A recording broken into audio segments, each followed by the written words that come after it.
A grand jury investigation is now underway regarding the Trump-Russia hoax. The media enablers that peddled the lie for years, though, are circling the wagons. This is extraordinarily stupid. It's extraordinarily stupid on so many counts. Barack Obama had nothing to do with this by anybody's accounts. We're all for transparency on any potential corruption, right? But this is something that has been combed over for a decade now. I think they're trying to create the appearance of progress in this investigation without actually making any progress. They all did their job, right? For the 4 years, 5 years. Meanwhile, President Trump, he's awaiting answers. I have nothing to do. Pam is doing a great job. I have nothing to do with it. I will tell you this. They deserve it. I was happy to hear it. I actually read it just like you did. I have nothing to do with it.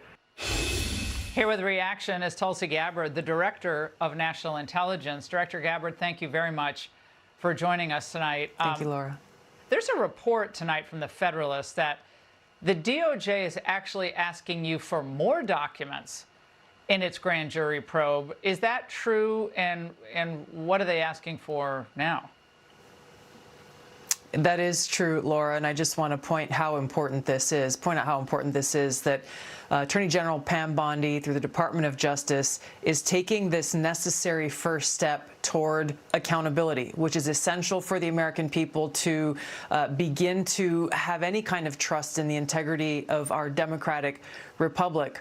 I met with the Department of Justice prosecutors today, and yes, they are committed to leaving no stone unturned as they conduct this grand jury investigation and find the truth. Obviously, we've already handed over the documents that we've declassified and released publicly over the last few weeks. They have more questions, and they're going to be really taking a deep dive into this again, looking everywhere to find the truth and conduct this very serious investigation. You heard the media reaction, and a lot of these same people were just buying lock, stock, and barrel what was sold to them during the 2016 election. But they're essentially saying, this is all old news. This is such a stupid political move on their part. And to that, you say? They are using the same old tactic that the deep state's propaganda arm in the media uses. Whenever they come across something that is true and that doesn't go along with whatever their narrative is that they're trying to shove down the throats of the American people, they first usually ignore it, as they did when I first released these documents a couple of weeks ago. They tried to ignore it. When they realized that they weren't going to get away with this, that this story was going to continue breathing life, we continued releasing new documents, then they decided, oh, we'll take this approach of say, oh, this is nothing. There's nothing really to see here. This is bizarre. This is a conspiracy. These are the things that they do over and over and over again. And the next step they will take when they feel that they are not succeeding in getting rid of this truth that we have uncovered for the American people, then they will go down the route of we must destroy and smear and attack the credibility of those who are delivering the truth to the American people. They've done this to President Trump. They've done this to me. They've done this to so many different people, once again, who are trying to tell the American people the truth and expose these people, many of whom you just showed, for who they are as the propaganda arm of the deep state, which would have no power and no influence if they weren't able to feed their lies into a willing spokesperson through the propaganda media. Now, Director, you said there was irrefutable evidence that Obama was the mastermind of this intelligence manipulation and the perpetuation of the Russia hoax. What is that irrefutable evidence for our viewers tonight? Yeah, Laura, you know, as you were playing those clips of these people like Morning Joe seemingly befuddled, saying that by no account is any of this true, I would challenge them to see if they've actually read the documents, every single page of the documents that we've released over the last couple of weeks. If not, go to odni.gov, It's all right there for anyone to see.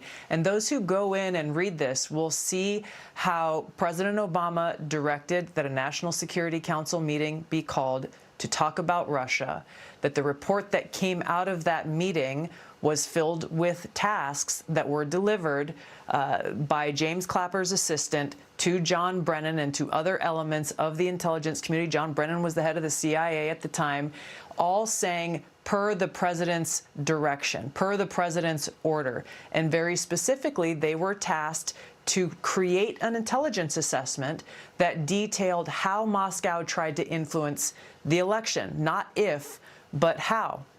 And this was the beginning of this manufactured intelligence assessment where they knowingly wrote things in this assessment that were false, and they knew they were false. They knew that they were basing it on discredited intelligence or documents like the Steele dossier that was politically motivated and that they knew was false. And this was how they came up with the Russia hoax that was then weaponized and used to try to delegitimize the president, President Trump, and to try to ultimately enact this years-long coup throughout his entire 4 years of his first administration. And they further say that there's like this idea of saying that Obama is guilty of treason, that there's almost no chance that he's going to be charged or convicted of treason. So why even go there? And I'll pose that question to you. The integrity of our democratic republic depends on the American people knowing the truth about what actually happened and seeking that accountability, bringing about that accountability. I don't know how else to characterize what happens when there is a sitting president of the United States, there is a director of the CIA, a director of national intelligence under President Obama, the head of the NSA, James Comey is the head of the FBI, all coming together, and this is documented in what we released, all coming together to create this lie with the intent of delegitimizing the duly elected president of the United States because the person they wanted to win actually lost. And the American people made their own choice in spite of everything that happened in that 2016 election, and they chose Donald Trump. This was not a one-off thing. This wasn't just, oh, well, they fudged the lines a little bit. They created a lie and propagated that lie in order to try to undermine the person that the American people chose to be our president and commander-in-chief. To your point that you made earlier, that when they're losing on the facts, they demonize the messenger.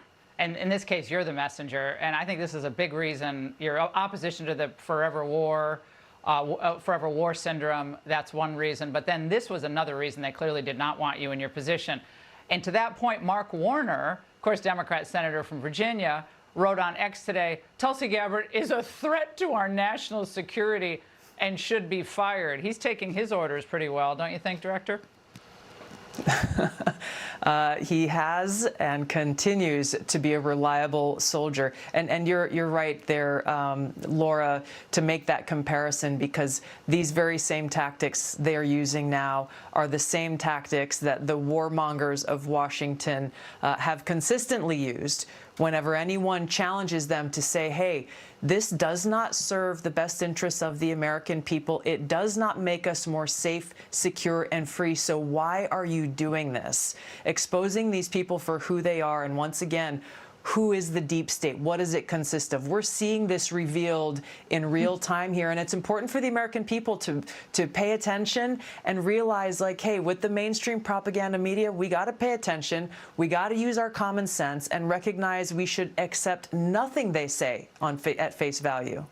And how important is it to root out any remaining problems in these agencies, Director? Because we need our people to believe in the FBI, to believe in the CIA, to or get rid of them altogether. I mean, I hate to say that, or just completely defund a lot of these intelligence agencies. If we can't trust them, if they're going to subvert democracy and subvert our presidency, why are we funding them? Well, this is, and I'll go back to that Mark Warner tweet that you put out saying that I'm a threat to national security. Why? Because I'm actually exposing the truth. As Director of National Intelligence, I'm doing the work to go and root out those deep state bad actors within the intelligence community, because our country's national security depends on it. The rule of law requires it. The integrity of our democratic republic requires that rooting out the truth, telling the truth to the American people, and bringing about that accountability. So yes, it is essential across the board, not only to root out the individual bad actors, but to enact the kind of institutional reform to make it so that these kinds of things cannot be allowed to happen again. Director, thank you very much.